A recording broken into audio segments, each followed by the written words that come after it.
October, but really grateful for these cooler temperatures. It's in the 80s today, and also I think unfortunately still relative humidity is pretty high in the 80s as well, but significantly better than it has been. So was able to actually get some work done today as opposed to yesterday where I had a headache most of the day. So a little disappointed that I didn't get much work done, but at least we're making progress and you can see what I've been working on. Obviously, I think I posted a picture earlier on Facebook, but this is the breakfast nook kind of an area here in the original kitchen.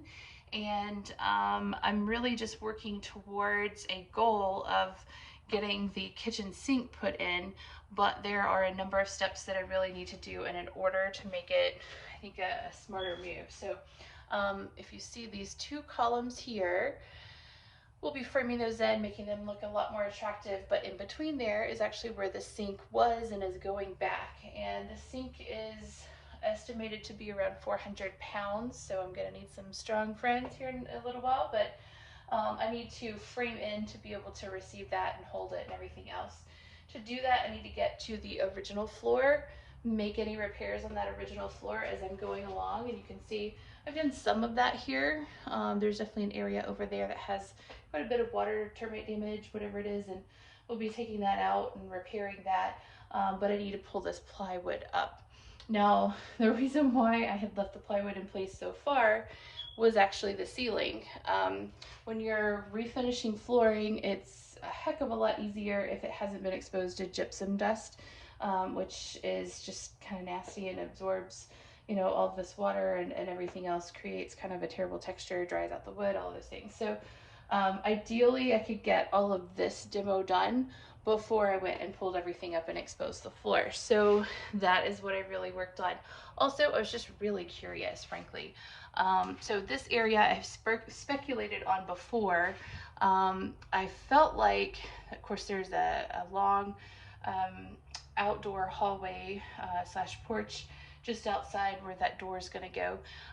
So I believe that at one point this might have been porch. And it looks like maybe that's not the case. I'm not totally sure. So when I did take this down, obviously you can see there was shiplap, and then of course the wallpaper, which is adhered to muslin. But the shiplap is actually the wider shiplap, which is the older shiplap in the house. So I'm starting to think maybe at least this portion was here, which is kind of strange, but nonetheless, I don't really know exactly how all of that worked out. I have not gotten a chance to poke my head up into this hole to really see much about it, other than you can see that little white piece right there. That is old knob and tube. Of course, it's inactive, but this might have actually been where they vented a stove. I'm not really sure. So at least I can reveal what is here. And I also know that looking through these little pieces of board that have obviously been added, you can actually see beadboard and the brick column, the interior of the brick column that is over on the porch. So I'm thinking maybe there was porch out here. This was some sort of an opening, maybe a pass-through entryway kind of an area. So very interesting, and I'm really dying to get all of this part demolished because then I can start looking at pantry slash bathroom situations. But in the meantime, at least this is out. So this is really cool. The other thing is you can kind of see this wood is darker on this very top piece of shiplap. It actually almost appears that it was stained, and then maybe they had wallpaper or something from there down. Not totally sure. Obviously, tons of termite damage over here. There was gypboard applied to it. It all had a paper back facing at one point, but of course that's food for the termites, and so they ate right through that. There's hardly anything left as I was demolishing today, so really gross day today. But I'm gonna be kind of bittersweet, heartbroken if this is the case. Also, I think this might have been some really beautiful framing. So it's possible that this piece comes down and creates kind of a reveal, as well as another piece on the other side. And obviously I haven't done the rest of the demo over there. And then it looks like they just put in a piece of that lighter wood. But if you look really closely, especially in this area, it looks like that was this beautifully stained trim. I just don't know. So we'll see as far as recreating all of that. That could be a fun project. These windows, obviously, not historic, not even close to the period of the house, the style of the house, anything like that. And they are definitely gonna go. Yes, I do have bullet holes. Those were here when I got the house.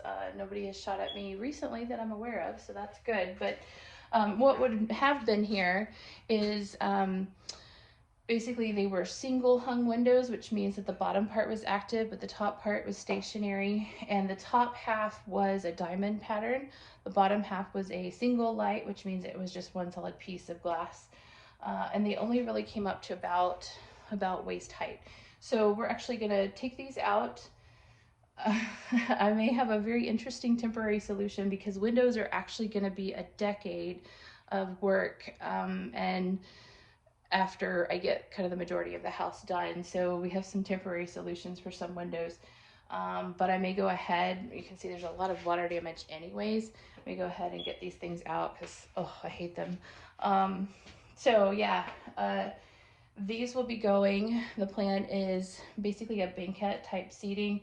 So there'll be some seating over here. There'll be some seating on the back side of the sink area. And then I have an heirloom round table that the family actually used to eat at. So I'm excited to have that here. This is where I plan to kind of sit and eat my breakfast and my lunches and all that kind of thing. And so yeah, that is the plan. The bittersweet thing, the reason why I'm still out of breath and I don't know if I'll be able to finish it today. I actually started with prying up the plywood on this side. Of course, I want to get this other piece up. But if I can get the plywood on this side up, and I say my sister and I actually started working on this over a year ago, but if I can get that piece up, then I can actually install that temporary door. Again, this is not the historic door. It's definitely closer than what was here, and it will do for a good period of time until such time as I can either find an actually historically accurate antique one or build one of my own. But this will work for quite some time. So I would be really excited to get a door put back in. And if it hadn't rained this weekend, which I am not complaining about, but if it hadn't rained, I probably could have gone in and finished putting in the joists and started kind of working on flooring. And then I could actually go in and out and get some more sunlight in here and all those kinds of things. So anyways, definitely progress, just very slow. This wears me out, tearing up all of this plywood, because half the time it doesn't come up in whole pieces, and they used copious amounts of nails. So you can see I've had to get very creative, and sometimes you just get angry and rip it into shreds. But yeah, so I am excited to be on my way to getting a sink. You guys take care. Have a really great rest of your week, and we will talk soon.